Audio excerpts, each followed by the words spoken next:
You want to do a trust, you're going to get a will also. Hi, I'm Guy DiMartino. I am a Northwest India estate planning and probate lawyer, and today I'd like to explain to you why. So, first, a trust is a document. It's a contract. It's a contract between the person who puts the trust together, the settlor or grantor, and the trustee, and then it sets up your game plan, your playbook, your rule book of how you want your stuff distributed, where you want your stuff to go, and things along those lines. So why do we always do a will with a trust? The reason why is because we want to have on our belt and our suspenders. We want to make sure that everything is potentially captured, because in a trust is only as good as stuff that is titled into the trust, for stuff that is owned by the trust.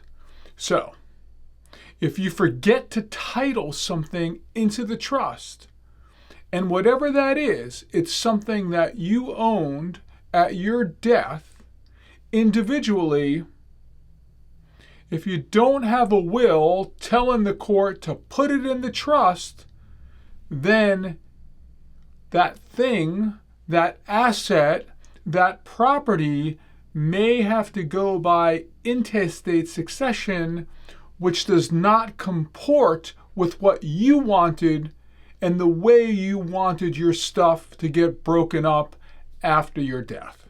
So what we do when we prepare a trust is we prepare a pour-over will.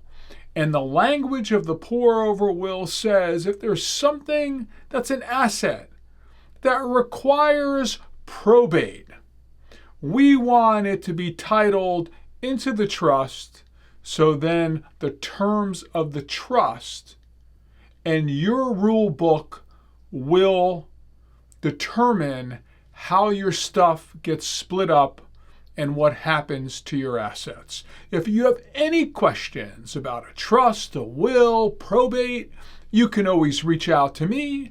I am Guy DiMartino. Have yourself a great day.